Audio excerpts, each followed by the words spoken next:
Hello and welcome back to the Honor Respect and to another edition of AEW Dynamite Out of 10. And yeah, big episode of AEW Dynamite this week. Omega, Swerve Strickland and Samoa Joe all in contention as they look to build up challenges for the world title. And we also got some big matches elsewhere on the card. But we started things off with Schiavone introducing MJF. He called himself the best wrestler on earth and insulted the fans. Brody King interrupted to request the world title match tonight. The Salt of the Earth refused as a potential challenger had not defeated elite level talent. When MJF said he wasn't afraid of King, he retreated right after getting a bit too close, leaving another challenger in search of a path to his title opportunity. This was a decent segment, but not have the energy really to open the show. King played too nice for MJF and did not quite sell why he would jump in the line for a title shot. Still, King going after the world title is exciting, setting up a fresh match. He's the least established challenger though, so we'll see where it goes in the coming weeks, I guess. Before our first match was Samoa Joe versus Speedball, and Mike Bailey pushed the pace early, flying at the Samoan submission machine from all sides. Hook and Shibata arrived to turn the tide.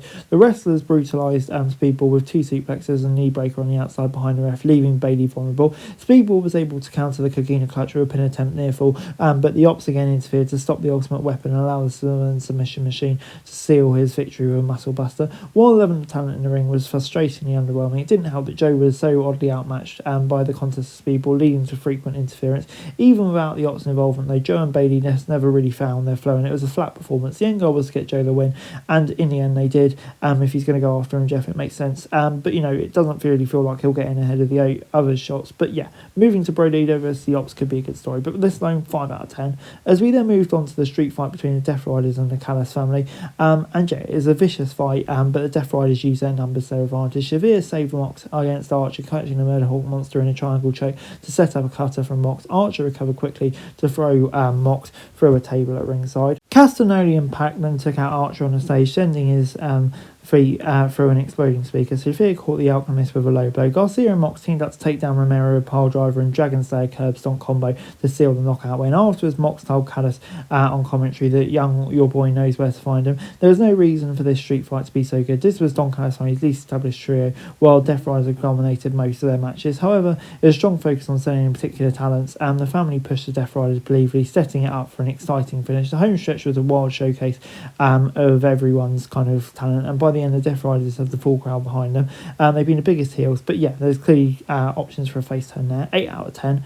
As we then moved on to FTR, who worked this match with a significant ego against some new signings. Wheeler managed to knock out Price on the outside and then team up with Hole with the Shatter Machine to get the win. There was little drama to this match. Price and Oliver looked great throughout. In particular, the high speed pace fits right through the tag roster. That's why they worked a Young Bucks style with FTR, really worried about tagging to push the pace of the contest. By the end, it was clear why these two had been signed.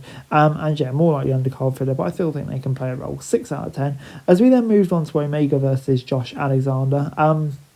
And yeah, Omega worked this match as fast as Chris in any contests in 2025 were against Josh. And when the two fought to the announce table, Don Callis tried to out the walking weapon and got run off. The distraction allowed Alexander locking the ankle lock to do serious damage. The walking weapon focused too much on Callis when he returned to commentary.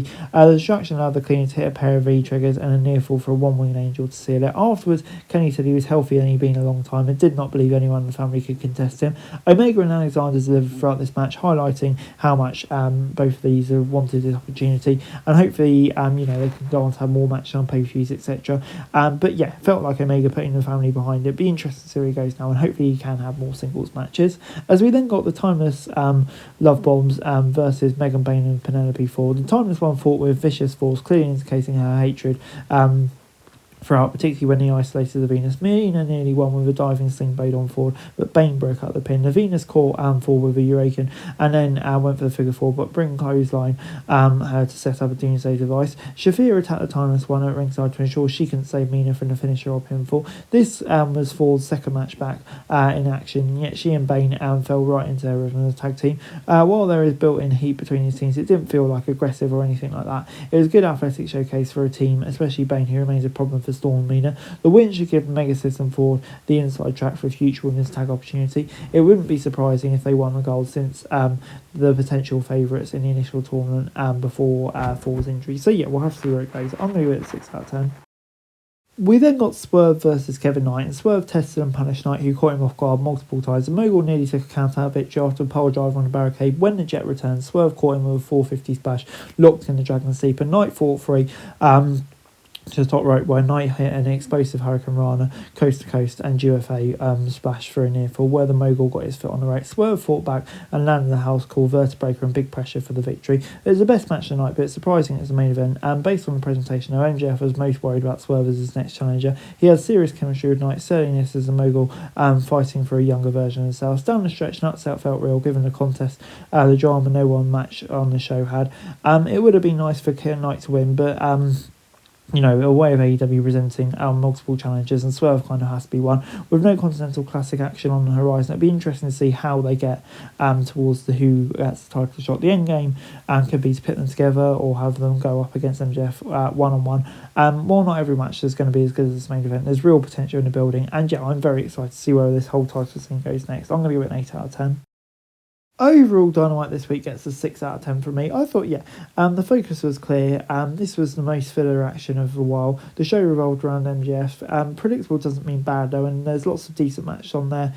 Maybe some didn't hit the mark quite as well. But I think I'm still intrigued where we're all heading for the title situation. So, let's see what happens in coming weeks. That's it for this video. Thanks very much for watching. Remember to like, share, subscribe. Follow us on our socials. Link in the description below for daily wrestling news, meme, and content. Subscribe to our other channels on screen right now, that'd be greatly appreciated. Thanks very much for watching. Peace out.